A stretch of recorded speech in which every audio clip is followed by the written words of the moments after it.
श्री सुरेंद्र नागर जी, भारतीय जनता पार्टी के प्रदेश के मंत्री डॉक्टर चंद्रमोहन सिंह जी, श्री अमित वाल्मीकि जी, श्री बसंत त्यागी जी, जिला पंचायत के अध्यक्ष डॉक्टर अंतुल तेवतिया जी, माननीय विधायकगण श्रीमती मीनाक्षी सिंह जी, श्री अनिल शर्मा जी, श्री चंद्रपाल सिंह जी, श्री देवेंद्र सिंह लोधी जी, श्री प्रदीप चौधरी जी, श्री लक्ष्मी राज सिंह जी, आज के इस कार्यक्रम में एमएलसी श्री नरेंद्र भाटी जी, भारतीय जनता पार्टी के सभी पदाधिकारीगण और भारी संख्या में बुलंदशहर के सभी उपस्थित बहनें, आज एक ओर जहां देश के यशस्वी प्रधानमंत्री आदरणीय श्री नरेंद्र मोदी जी के प्रति आभार व्यक्त करने के लिए बुलंदशहर की बहनें यहां एकत्र हुई हैं, वही नवरात्रि, शारदीय नवरात्रि में आपके अभिनंदन के लिए मैं स्वयं आपके बीच में यहां पर आया हूं। शारदीय नवरात्रि के अवसर पर मैं आप सबका हृदय से अभिनंदन करता हूं, स्वागत करता हूं और नारी शक्ति बंधन अधिनियम के पारित होने पर आदरणीय प्रधानमंत्री जी के प्रति उत्तर प्रदेश की मातृशक्ति की ओर से हृदय से आभार भी व्यक्त करता हूं। इस अवसर पर जनपद बुलंदशहर की 208 करोड़ रुपए की लागत की 104 परियोजनाओं का लोकार्पण और 424 करोड़ रुपए की लागत से 152 परियोजनाओं के शिलान्यास का कार्यक्रम भी हो रहा है। इन सभी परियोजनाओं के लिए बुलंदशहर वासियों को हृदय से बधाई और मेरी मंगलमय शुभकामनाएं। भाइयों बहनों, हम सब जानते हैं पिछले 9-9.5 वर्ष के अंदर प्रधानमंत्री मोदी जी के नेतृत्व में हम सब ने एक नए भारत का दर्शन किया है। एक ऐसा भारत जो समर्थ भारत है, शक्तिशाली भारत है, स्वावलंबी भारत है और दुनिया की एक महाशक्ति के रूप में स्थापित होने वाला भारत है। ये वही भारत है जो 2014 के पहले जिसमें अविश्वास का माहौल था, असुरक्षा का माहौल था, घुसपैठिए जब मर्जी तब भारत में घुसपैठ करते थे, भारत के सामने असमंजस की स्थिति थी कि कौन सी नीति अपनानी है और किस रास्ते चलना है। लेकिन 2014 में आने के बाद प्रधानमंत्री मोदी जी ने एक ऐसे नए भारत को आगे बढ़ाने का संकल्प आगे बढ़ाया जिस भारत में जाति, मत, मजहब और क्षेत्र भाषा के आधार पर नहीं, बल्कि गांव, गरीब, किसान, नौजवान और महिलाओं को समान अधिकार मिले और सम्मान के साथ आगे बढ़ने का अधिकार मिले। और उसके तहत उन्होंने अपनी योजनाएं बनाई और उन्हें प्रभावी ढंग से लागू किया है। अगर मातृशक्ति के इस सम्मान की जब मैं बात करता हूं तो भाइयों बहनों, बेटी बचाओ बेटी पढ़ाओ से जो कार्यक्रम प्रारंभ हुआ, आज उसका परिणाम है कि इस पश्चिमी उत्तर प्रदेश की हमारी बेटी पारुल चौधरी और अन्नू रानी एशियन गेम्स में गोल्ड मेडल लेकर के आती हैं। गोल्ड मेडल कल याद करिए, इन दोनों बेटियों ने यहां की मातृशक्ति के गौरव को बढ़ाया है, देश का सम्मान बढ़ाया है और अपने सामर्थ्य की ताकत का एहसास देश और दुनिया को कराया है। और हमने भी कहा है दोनों को सीधे डिप्टी एसपी बनाएंगे। अब डिप्टी एसपी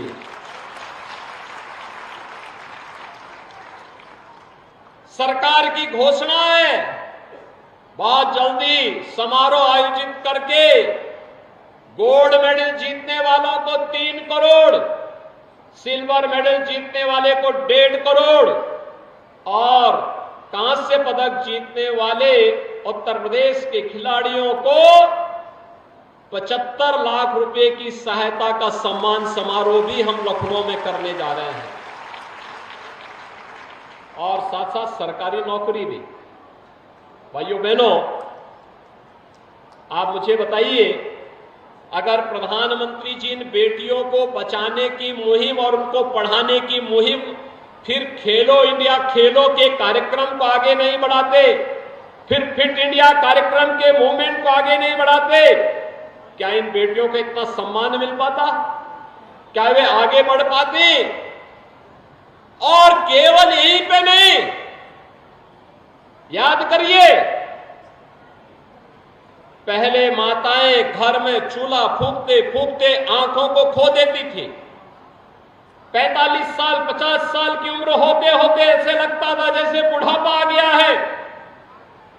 लेकिन अब हर परिवार को प्रधानमंत्री मोदी जी ने उज्ज्वला योजना की सौगात दे दी है और उज्ज्वला योजना में भी अभी 300 रुपए प्रति सिलेंडर की कमी की है। और हमने भी तय किया है दीपावली का उपहार हर उज्ज्वला योजना कनेक्शन धारी को फ्री में रसोई गैस का सिलेंडर उपलब्ध करवाएंगे।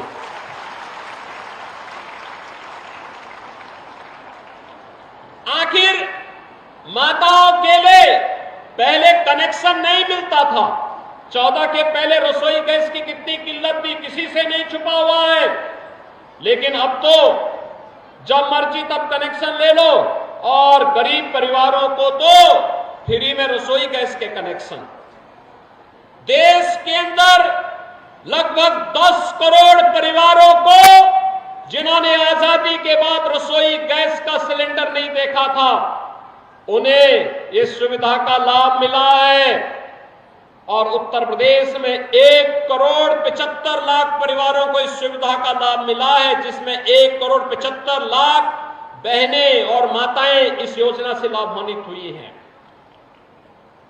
देश के अंदर याद करिए कि देश के अंदर लगभग 4 करोड़ परिवार ऐसे थे जिनके सिर को ढकने के लिए छत नहीं थी, अपना मकान नहीं था।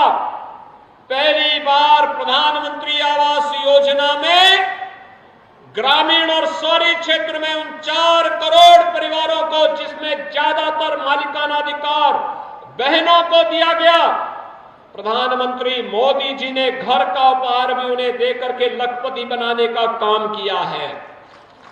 उत्तर प्रदेश में अब तक 55 लाख बहनों को एक आवास उपलब्ध कराया जा चुका है। भाइयों बहनों, इससे पहले योजनाएं क्यों नहीं मिलती थी? नारी गरिमा के प्रतीक, नारी गरिमा के प्रतीक स्वच्छ भारत मिशन के अंतर्गत हर घर में शौचालय हो, यह कार्य भी पहली बार हुआ है। आपने देखा होगा देश के अंदर 12 करोड़ शौचालय बन जाना और उत्तर प्रदेश में 2.25 लाख शौचालय का बन जाना, यह भी नारी गरिमा का प्रतीक तो बना ही है, साथ साथ स्वच्छ भारत मिशन के अंतर्गत तमाम प्रकार की बीमारियों को समाप्त करने का एक माध्यम भी बना है। आयुष्मान भारत में, आयुष्मान भारत के अंदर देश के अंदर हर उस गरीब परिवार को जिसके पास स्वास्थ्य की सुविधा नहीं थी, 5 लाख रुपए सालाना स्वास्थ्य बीमा का कवर आयुष्मान भारत के अंतर्गत अंतर्गत प्रधानमंत्री मोदी जी ने दिया है। अकेले उत्तर प्रदेश में 10 करोड़ परिवार इस योजना से लाभान्वित हो रहे हैं और लाभ ले रहे हैं। अनेक ऐसे कार्यक्रम जो बेटियों के लिए, बहनों के लिए, माताओं के लिए कल्याणकारी कारक हैं, उनकी सुरक्षा के लिए, उनके सम्मान के लिए और उनके स्वावलंबन के लिए महत्वपूर्ण थी। पहली बार आजादी के बाद पहली बार वे योजनाएं लागू हुई और उन्हीं योजनाओं को प्रभावी ढंग से प्रदेश के अंदर जब डबल इंजन की भारतीय जनता पार्टी की सरकार को आपका आशीर्वाद प्राप्त हुआ, प्रभावी ढंग से इस सरकार ने लागू किया है, भाजपा की सरकार ने लागू किया है और उसी के प्रति कृतज्ञता ज्ञापित करने और आपका अभिनंदन करने के लिए आज मैं स्वयं बुलंदशहर में आया हूं। भाइयों बहनों, आप सब जानते हैं वर्तमान में हमने मिशन शक्ति के चौथे संस्करण के कार्यक्रम को आगे बढ़ाया है। मिशन शक्ति का एक चतुर्थ संस्करण एक बार फिर से प्रभावी ढंग से नारी गरिमा की सुरक्षा करते हुए, उनके सम्मान को विवृद्धि करते हुए उनके स्वावलंबन का मार्ग प्रशस्त करने का एक अभियान है और इसकी शुरुआत हमने 2020 में की थी। इस अभियान के क्रम को आगे बढ़ाते हुए यह कार्यक्रम लगातार केंद्र और राज्य सरकार की डबल इंजन की सरकार महिलाओं के कल्याण के लिए, उनकी सुरक्षा और उनके स्वावलंबन के लिए कौन से कार्यक्रम कर रही है, इन कार्यक्रमों को प्रभावी ढंग से आगे बढ़ाने का, जन जागरण का और उनको प्रभावी ढंग से लागू करने का एक अभियान है। इस क्रम में लगातार एक और केंद्र और राज्य सरकार की योजनाओं की जानकारी हर एक स्तर पर, गांव पंचायत में, नगर में, वार्ड स्तर पर, स्कूल कॉलेज में उपलब्ध करवाई जा रही है। वहीं सुरक्षा में सेंध लगाने वाले तत्वों पर भी कार्रवाई के लिए प्रभावी एक्शन भी लिए जा रहे हैं। आप सब जानते हैं अपराध और अपराधियों के प्रति हमारी सरकार की जीरो टॉलरेंस की नीति। सुरक्षा में जो सेंध लगाएगा उस व्यक्ति को फिर कहीं भी जाएगा पाताल से भी ढूंढ निकालेंगे उसको, और पाताल से ढूंढ निकालने की कार्रवाई लगातार चल रही है। लगातार उस अभियान को हम आगे बढ़ाए हुए हैं क्योंकि हमें मानना है आधी आबादी सुरक्षित तो सब कुछ सुरक्षित, सब कुछ अपने आप सुरक्षित हो जाता है। उद्योग लगते हैं, कारखाने लगते हैं, रोजगार का सृजन होता है, खुशहाली आती है, अभियान तेजी के साथ आगे बढ़ता है और यहीं से शुरुआत होती है राम राज्य की स्थापना का। जनवरी में अयोध्या में प्रधानमंत्री जी के कर कमलों से भगवान श्री राम के भव्य मंदिर के में रामलला विराजमान होंगे तो राम राज्य की जो आधारशिला पहले सुरक्षा से ही शुरू होती है, ये शुरुआत वहीं से शुरू होती है और उसी अभियान को आगे बढ़ाने के लिए आज हम सब यहां पर आए हैं। भाइयों बहनों, हम सबको इस बारे में ध्यान रखना होगा। अगर सुरक्षा है तो विकास भी आगे बढ़ता है, सुरक्षा है तो निवेश भी आगे बढ़ता है, सुरक्षा है तो रोजगार का सृजन भी होता है। कोई सोचता था बुलंदशहर में भी मेडिकल कॉलेज होगा, लेकिन मेडिकल कॉलेज की स्थापना हो गई। सरदेव कल्याण सिंह जी के नाम पर मेडिकल कॉलेज की स्थापना आपके सी बुलंदशहर में हो रही है और उन्हीं के नाम पर हो रही है। ये कोई सोचता था? बुलंदशहर के ही बगल में जेवर में एशिया का सबसे बड़ा एयरपोर्ट बन रहा है और एयरपोर्ट के साथ साथ फिल्म सिटी का भी निर्माण होने जा रहा है। अब आपको फिल्म सिटी के लिए मुंबई या हैदराबाद नहीं जाना पड़ेगा, बल्कि फिल्में यहीं पे बनेंगी, यहीं के कलाकारों को एक मंच मिलेगा और कला को आगे बढ़ाने में भी मदद मिलेगी। ये भी रोजगार का एक साधन होगा। कोई सोचता था जहां पहले गुंडा टैक्स वसूली होता था, आज वहां पे बड़े बड़े निवेश हो रहे हैं और यह सभी कार्यक्रम अगर प्रभावी ढंग से आगे बढ़ पा रहे हैं इसलिए क्योंकि आपके द्वारा चुने गए जनप्रतिनिधि जन मेहनत करते हैं, शासन के पास योजनाओं को भेजते हैं। डबल इंजन की सरकार सामूहिक रूप से प्रयास करती है, तब योजना सामने आती है और उसका लाभ हर एक स्तर पर मिलता हुआ दिखाई देता है। और उन्हीं योजनाओं को आगे बढ़ाने के लिए आज हम सब आपके पास आए हैं। ये योजनाएं जो आज यहां लागू हो रही है, चिकित्सा और स्वास्थ्य की है, शिक्षा की है, आवास की है, सड़क से जुड़ी हुई है, किसानों से जुड़ी हुई है, महिलाओं से जुड़ी हुई है, युवाओं से जुड़ी हुई है और जीवन के प्रत्येक क्षेत्र में जिससे लाभ होना है, ऐसे 700 करोड़ रुपए की परियोजनाएं आज एक साथ आपको प्राप्त हो रही हैं। लेकिन भाइयों बहनों, आज हम सब आपको इस बात के लिए बधाई देने के लिए आए हैं कि नारी बंधन अधिनियम इसमें मील का पत्थर साबित होने जा रहा है। देश की संसद में वर्षों से लोगों को प्रतीक्षा थी कि अधिनियम पारित होगा।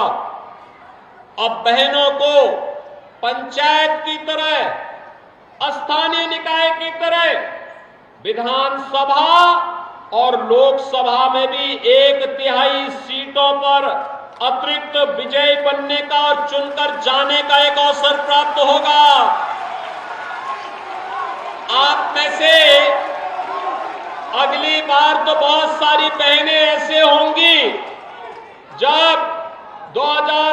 जब इसमें पूरी प्रक्रिया पूरी हो जाएगी, प्रक्रिया पूरी होने और परिसीमन होने के बाद बहुत सारी बहनें ऐसी होंगी जो विधानसभा में विधायक के रूप में और संसद में सांसद के रूप में चुन करके जाएंगे। आबादी के सम्मान को और उनकी गरिमा को बनाए रखने में इस अधिनियम को पुरजोर तरीके से लग करके आपका सम्मान बढ़ाया है, आपकी गरिमा को बढ़ाया है और लगातार 9.5 वर्ष से जो इस अभियान के साथ लगे हैं कि योजनाओं पर व्यक्ति नहीं, जाति और मत और मजहब नहीं, बल्कि सबका समान अधिकार होना चाहिए।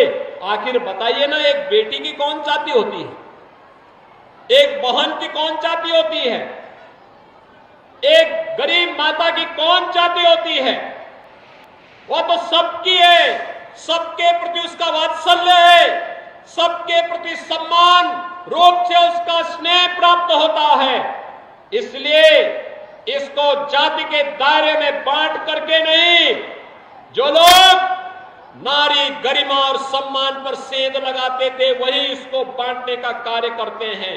और इसीलिए तो हमारी सरकार ने कहा, डबल इंजन की सरकार ने कहा, नहीं, बहन बेटी और मां को बांटो मत, उसका स्नेह समान रूप से प्राप्त होता है और उसे समान रूप से आगे बढ़ने, उसकी सुरक्षा, उसके सम्मान और उसके स्वावलंबन के लिए पूरे समाज को खड़ा होना चाहिए। जिस दिन नारी गरिमा की रक्षा हो जाएगी, अपने आप निवेश आ जाएगा, अपने आप विकास हो जाएगा, अपने आप ही रोजगार का सृजन भी हो जाएगा। और वही परंपरा आज आपने यूपी के अंदर देखी होगी। आखिर उत्तर प्रदेश तो 17 के पहले बीमारू था ना, ये तो बीमारू राज्य था। यहां तो अराजकता की स्थिति थी, दंगे होते थे, अव्यवस्था फैलती थी, बेटियां स्कूल कॉलेज नहीं जा पाती थी। 17 के बाद आपने दंगा देखा, दंगा समाप्त। अब दंगा नहीं होता यूपी में, अब यूपी में दंगा समाप्त। दंगाई गले में तक चलते हैं, जान की भीख मांगते हैं, क्योंकि जब मातृशक्ति जागृत होगी तो महाकाली मां लक्ष्मी, मां सरस्वती स्वरूप में समाज को दर्शन, और यही रूप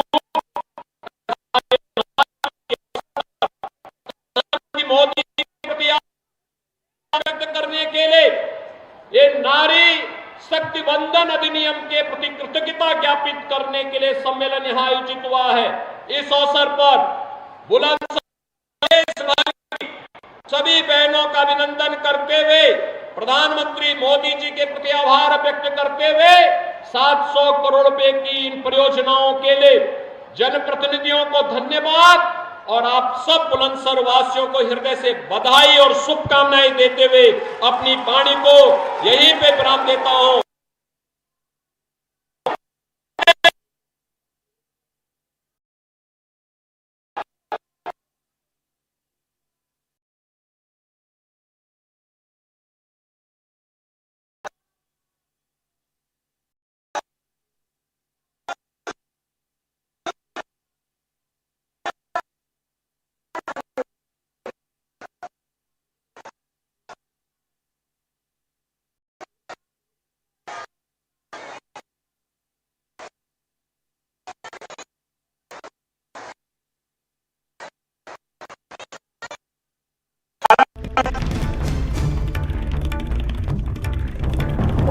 मुख्यमंत्री योगी आदित्यनाथ का बयान सामने आया है। बुलंदशहर से ये बड़ी खबर है, जहां महिला